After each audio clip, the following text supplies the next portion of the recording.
Hello and welcome to Pride Salon and Fan TV. Ali here, bringing you a podcast in which I will reflect on the festive period games. Look ahead to a big week for Palace, where we'll be travelling to Goodison Park for the FA Cup replay, and of course the trip to the Emirates for the game against Arsenal next Saturday. And I'll be looking at some news around the club that has been coming out in the last week or so. But let's start with the festive period games, and I think the only place to start really is Roy Hodgson. There's a lot of scrutiny on him over that period, and rightly so, in my opinion.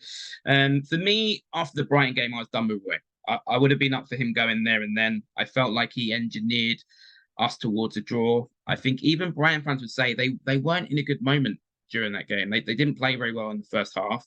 They had a few injuries. They weren't in good form in the Premier League, and they were there to be had, I felt. But he sat the way that he sat back. He made the wrong sub. He took Ayew off and moved Eze to the left, which he has not really played Eze on the left in his second spell, Roy. It was a strange move. And inevitably, everyone around me in the stadium was saying the same things, that the way that we were sitting back, that inevitably Brighton were going to score, and they did. And in the end, probably in the last 10 minutes, we were lucky to get away with the draw.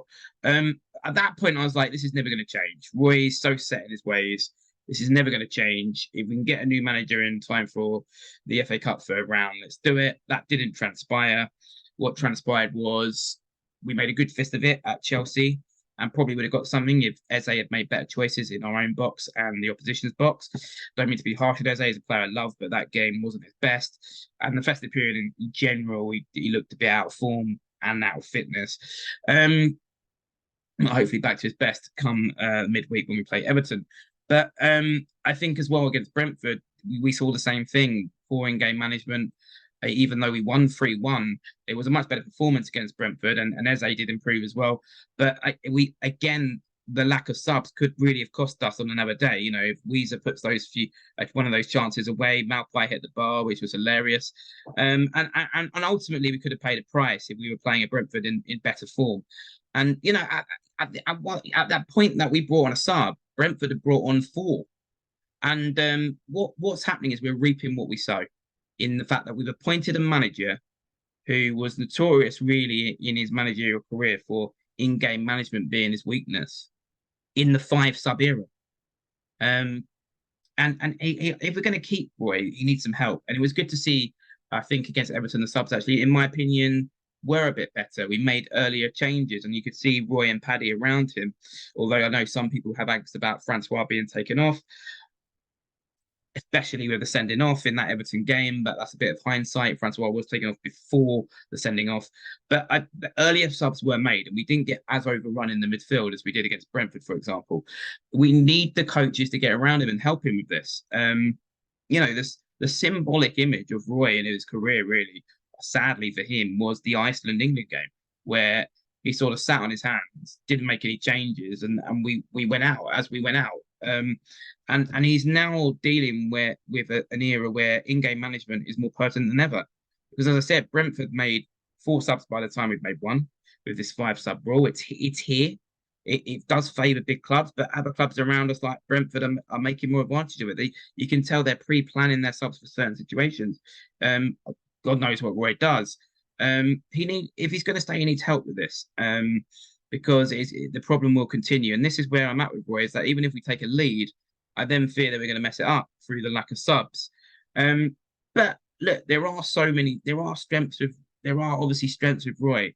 Lots of strengths. The way he organises us, he does get the best out of it, Eze and Elise, and the way that he coaches them. No one can deny that. You know, the way he gets much more out of them than Vieira did at the end, for example.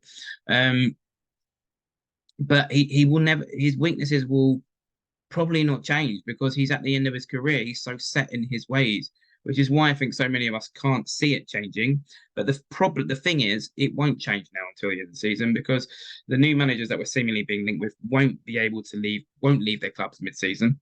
The big links at the moment are McKenna from Ipswich. He's not going to go when he's on the brink of doing something really special with them. Carrick is in the middle of a great cut run with Middlesbrough. By the way, I like these links. It's interesting, isn't it? The two main links at the moment are Ollie's two assistants, who have both done very well, really, at their clubs. Let me know, who would you prefer, Carrick or McKenna? Let me know in the comments below. But none of these managers are going to come mid-season, and their preference is to change in the summer, which I guess makes more sense. So we're sticking with Roy. We've just got to kind of hope that I think when we do have our first 11, there is a sometimes with managers, and it was the same with Pardew when he first took over from Pulis. When Pardew first took over from Pulis, in fact, he took over from Neil Warnock, but Tony Pulis had ingrained that style in those players so much that defensively under Pardew, we were okay when he first came in. And with Pardew's sort of more attacking approach, they sort of fused together. I feel like with our first 11, with Roy's organisation, and to be fair to him, as I said, getting the best out of Eze and Elise, but the fact that we've got Eze and Elise both playing, we naturally can counter really, really well. And that fusion works, that blend works, but it's not realistic to have your first 11 fit for the whole season. And that's what always been one of Roy's problems. He lacks flexibility, lacks a plan B. But we are where we are. We're playing Everton in the week in the cup, and some fans have given up the ghost on that. For me, I'm still well up for it because that's where the magic is left in the season. And listen, I worked out that Everton would be 12th if they hadn't had the 10 points deducted. So realistically, I'm going to look at this as 12th versus 14th. Much stranger things have happened than 14th being 12th. So we've got to go and throw everything at that game. Where we will be disadvantaged is they've now got the home advantage. And we threw that away, didn't we, in the first game where we couldn't take advantage of 10 men. But as well, obviously, that Everton are going to get every single decision going because of the amount they cried about Calvert-Lewin.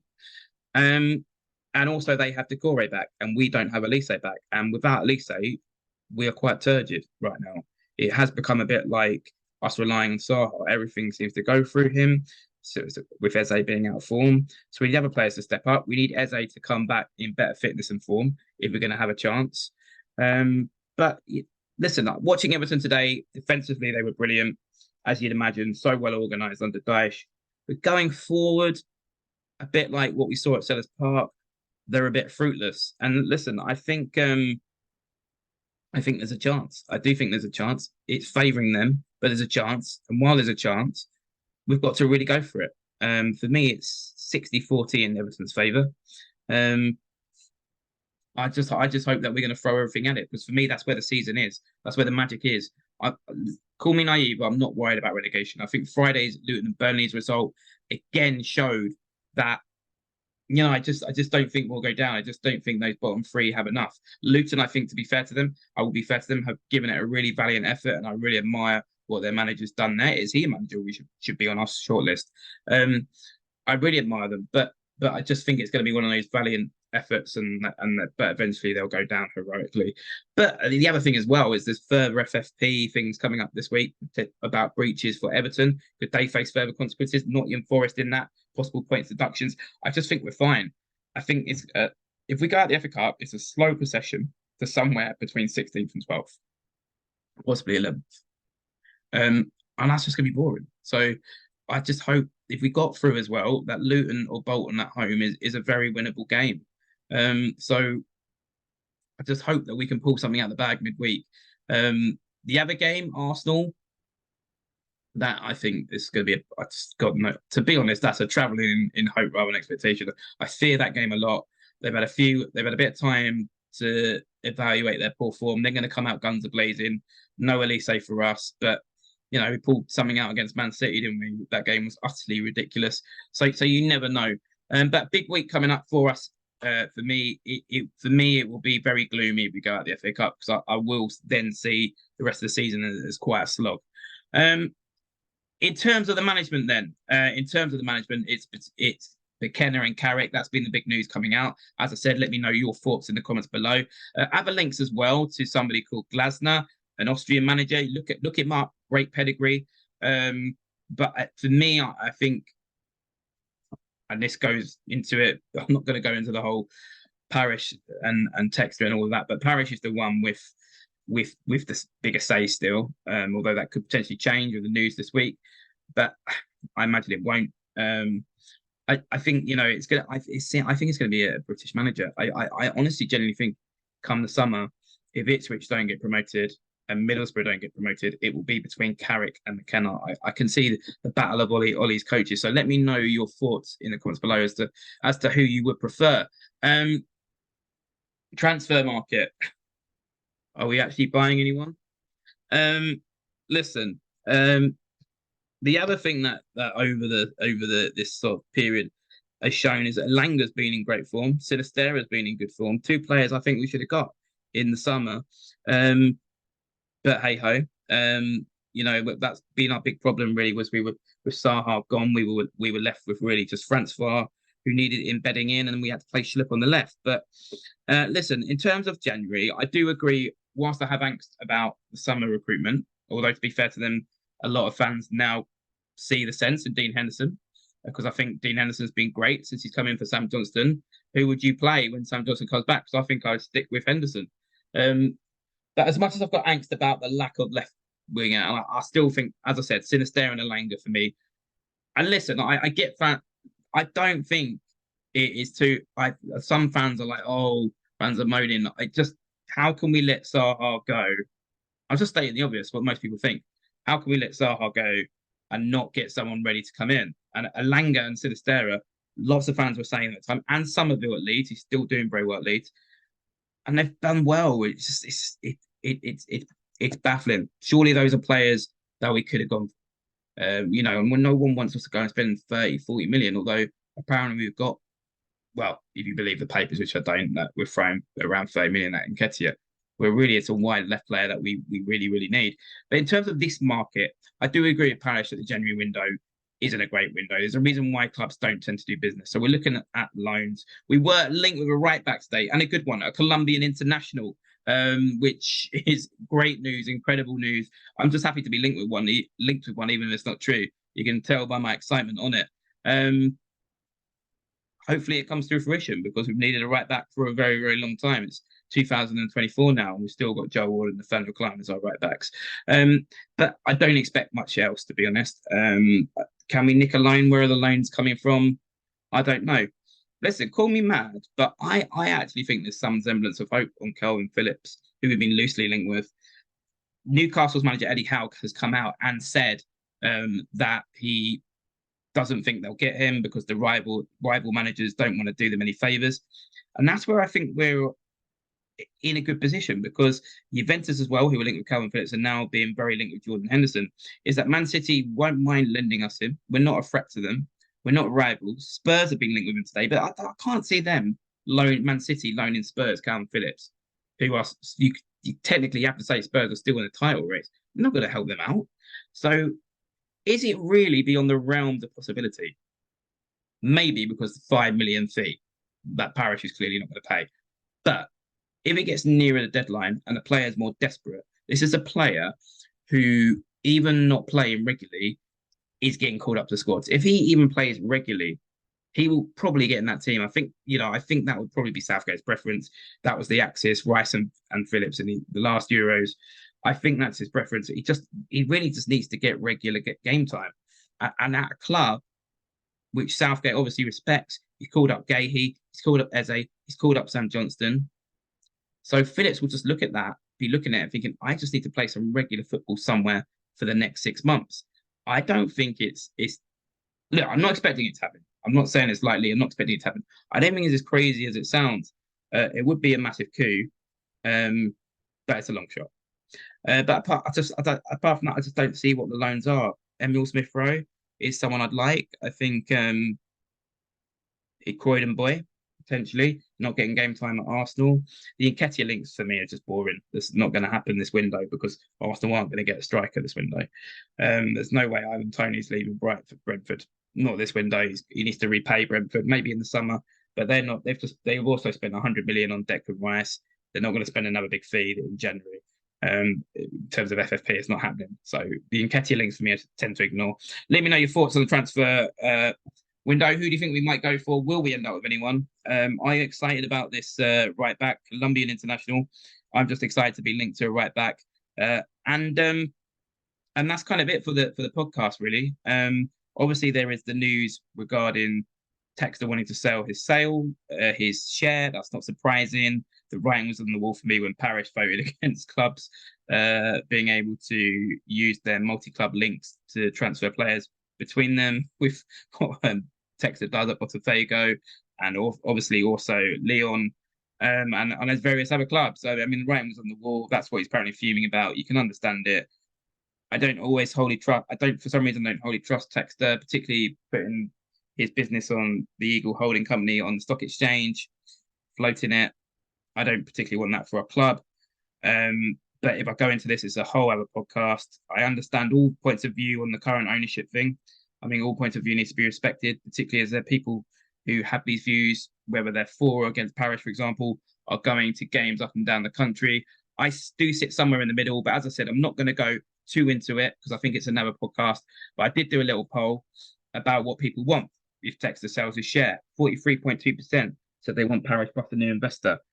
Complete change of no Parish, 42.1%. Texter having total control, 14.6%. It's very, very, very split. Listen, the one thing I'd say, and what I fear is it's going to be Harris and Blitzer taking more of a say, of taking more. Basically, I reckon it'll be Harris and Blitzer taking Texas share, and they're the two I want out most because they try to invest in Chelsea and Man United whilst with our club. They've never shown any interest in really connecting with the fan base. That's where I kind of sometimes with the whole Parish out stuff, I have a bit of an issue is why did those two get away with it? But the thing for me really is listen, I'm somewhere down the middle on all of this because I think Parish has made mistakes over the last year. I will say, put this out there, he's the best chairman in my lifetime and probably most Crystal Palace fans' lifetime. Even Simon Jordan gave him his dues on Talksport the other day about what he's achieved over 10 years. But I agree with people that how realistic going forward is it when Parish has 10% that he has the most say. He has made some really big errors, in my opinion, in the last year that he needs to rectify. The first one being the appointment of Roy Hodgson. I think he overestimates the squad. He came out he came out in December, the December before Vieira went, saying it was a good squad. 4 months later, Vieira was sacked. I think there's a lack of accountability. I think he was good to Vieira. He didn't say too much when he went, but there could have been a bit more of acknowledgement that they hadn't brought the players in to help him. I think, you look back at Vieira, Conor Gallagher, when we didn't get the central midfielder in, we've got a bit unlucky on Flynn Downs, but he's in the championship now. Was he ever the high pressing midfielder that we needed to keep that team and that style that we had?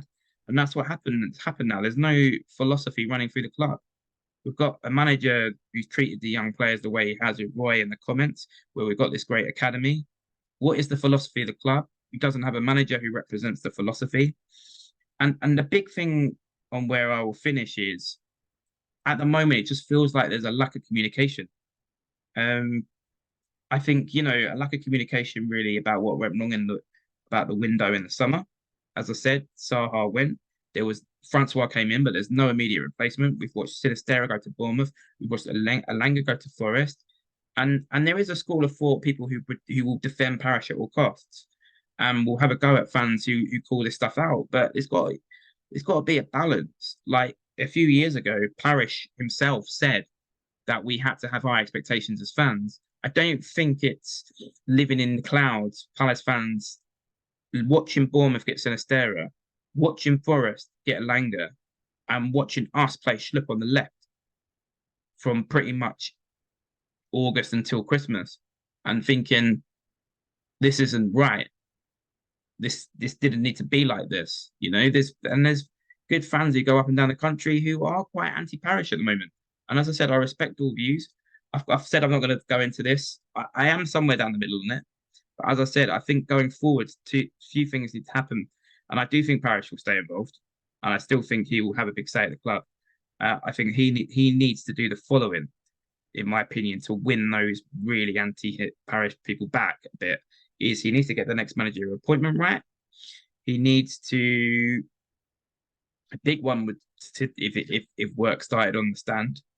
I know some people say, well, we need to invest in the squad, but listen, you can't be envious of Brent. Can't say we need look at Brentford, look at Brighton, and look what they're doing. They've built new stadiums. To improve our revenue, we need to do this. Dare I say, even hospitality revenue and things like that. We've got to build this new stand. Whether that happens, that's another big question. But the big thing for me is just communication.